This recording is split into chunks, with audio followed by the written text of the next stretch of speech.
Сегодня мы празднуем Рождество Христово.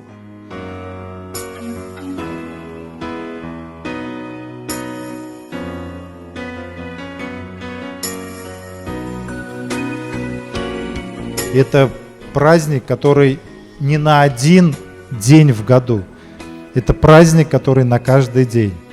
Это праздник, который постоянно в нашем сердце, что Иисус родился, и Он продолжает жить.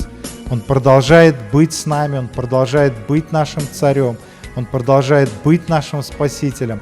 И пусть мы следуем за Ним, следуем за нашим Господом Иисусом Христом.